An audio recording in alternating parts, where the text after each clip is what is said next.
SK Super TMT, the long life TMT.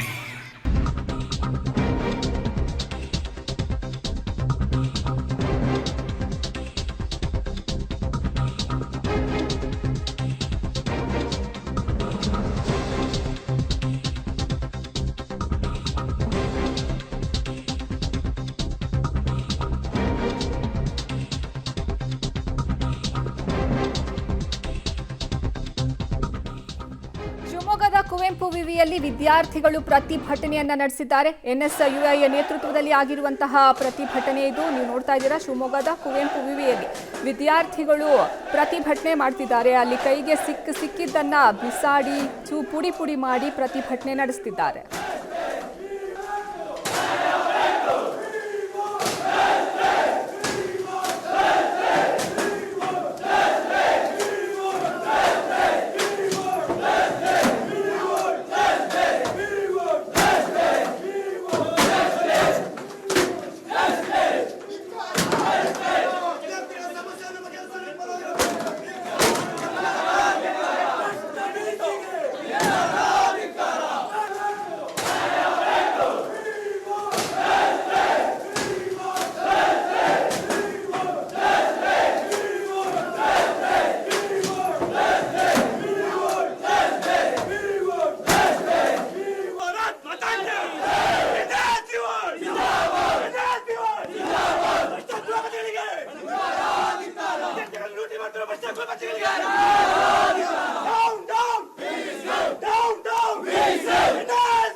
ಈ ಬಗ್ಗೆ ಹೆಚ್ಚಿನ ಮಾಹಿತಿ ನೀಡ್ತಾರೆ ನಮ್ಮ ಪ್ರತಿನಿಧಿ ನವೀನ್. ಲೈವ್ ನಲ್ಲಿ ಜಾಯ್ನ್ ಆಗ್ತಿದ್ದಾರೆ. ನವೀನ್, ಈಗ ವಿದ್ಯಾರ್ಥಿಗಳು ಅವರ ಸಮಸ್ಯೆ ಏನಾಗಿತ್ತು, ಅದನ್ನ ಅವ್ರು ಯಾಕೆ ಬಗೆಹರಿಸುವಂತಹ ಕೆಲಸ ಮಾಡಿಲ್ಲ, ಈಗ ಸದ್ಯ ಅಲ್ಲಿ ಹೇಗಿದೆ ಪರಿಸ್ಥಿತಿ? ಹೌದು ಅರ್ಪಿತಾ, ಮುಖ್ಯವಾಗಿ ಕುವೆಂಪು ವಿವಿಯ ವಿದ್ಯಾರ್ಥಿ ವಿರೋಧಿ ಧೋರಣೆಯನ್ನು ಖಂಡಿಸಿ ಕಳೆದ ಹಲವು ವರ್ಷಗಳಿಂದ ಕೂಡ ವಿದ್ಯಾರ್ಥಿಗಳು ಮತ್ತು NSUI ಇರ್ಬೋದು, ABP ಇರ್ಬೋದು, ಎಲ್ಲರೂ ಕೂಡ ಮನವಿಯನ್ನು ಕೊಡ್ತಾ ಇದ್ರು. ಆದರೆ ಆ ಮನವಿಗಳನ್ನು ಪುರಸ್ಕಾರ ಮಾಡಿದ ಪರಿಣಾಮವಾಗಿ ಇವತ್ತು ವಿವಿಯ ಆವರಣ ರಣಾಂಗಣವಾಗಿ ಬದಲಾಗಿರುವಂಥದ್ದು. ನಾನೀಗ ಶಿವಮೊಗ್ಗದ ಶಂಕರಘಟ್ಟ ಬಳಿ ಇರುವಂಥ ಕುವೆಂಪು ವಿವಿಯ VC ಕಚೇರಿ ಬಳಿ ಇದೆ. ನೀವು ಕೂಡ ಗಮನಿಸಬಹುದು, ಇಲ್ಲಿ ವಿದ್ಯಾರ್ಥಿಗಳಿಗೆ ಸಾಕಷ್ಟು ಸಮಸ್ಯೆಗಳಿದೆ. ಆ ಸಮಸ್ಯೆಗಳನ್ನ ಬಗೆಹರಿಸಬೇಕಂದ್ರೆ ಹಲವು ಬಾರಿ ಮನೆಯನ್ನು ಮಾಡಿದ್ರು ಕೂಡ ಯಾರು ಕೂಡ ಸ್ಪಂದಿಸಿರಲಿಲ್ಲ. ಅದರ ಪರಿಣಾಮವಾಗಿ ಇವತ್ತು NSUI ನೇತೃತ್ವದಲ್ಲಿ ಒಂದು ಪ್ರತಿಭಟನೆಯನ್ನು ವಿದ್ಯಾರ್ಥಿಗಳು ಮಾಡ್ತಾ ಇರುವಂಥದ್ದು. ಮುಖ್ಯವಾಗಿ ನೀವು ಕೂಡ ಗಮನಿಸಬಹುದು, ಇದು ಸಿಂಡಿಕೇಟ್ ಸಭಾಂಗಣ ಮತ್ತು VC ಅವರ ಚೇಂಬರ್ ಇರುವಂಥ ಒಂದು ಜಾಗ. ಇಲ್ಲಿ ವಿದ್ಯಾರ್ಥಿಗಳು ಕಳೆದ ಕೆಲವು ದಿನಗಳ ಹಿಂದಷ್ಟು ಕೂಡ ಒಂದು ಸಾಮಾನ್ಯವಾದ ಪ್ರತಿಭಟನೆ ಮಾಡಿದ್ರು, ಮನವಿಯನ್ನು ಕೊಟ್ಟು ಹೋಗಿದ್ರು.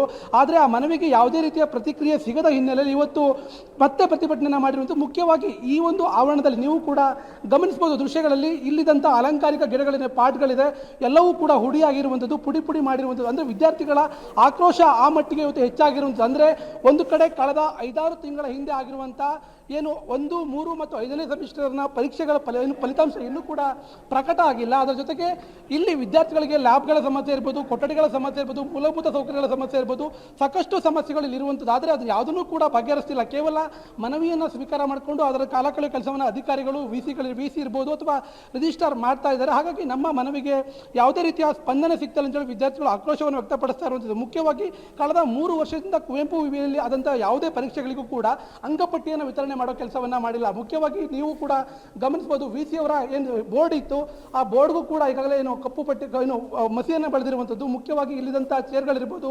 ಪೀಠೋಪಕರಣಗಳಿರ್ಬೋದು, ಎಲ್ಲವನ್ನೂ ಕೂಡ ಧ್ವಂಸ ಮಾಡೋ ಕೆಲಸವನ್ನ ವಿದ್ಯಾರ್ಥಿಗಳು ಅಂದರೆ ಪ್ರತಿಭಟನಾಕಾರರು ಕೂಡ ಮಾಡಿರುವಂಥದ್ದು.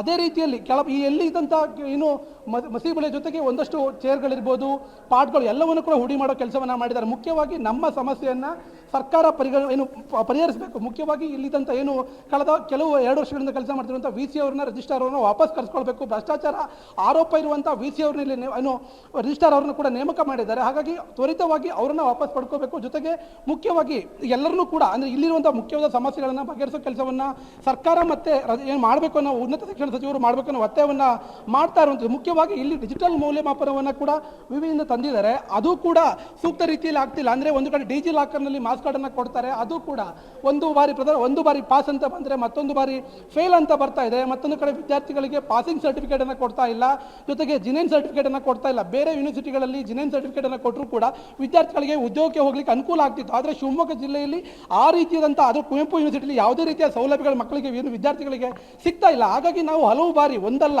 ಸಚಿವರುಗಳಿಗಿರ್ಬೋದು, ಇಲ್ಲಿ ವಿ ಸಿಗಿರ್ಬೋದು, ಎಲ್ಲರೂ ಕೂಡ ಹಲವು ಬಾರಿ ಮನವಿಯನ್ನು ಕೊಟ್ಟಿದ್ದೇವೆ.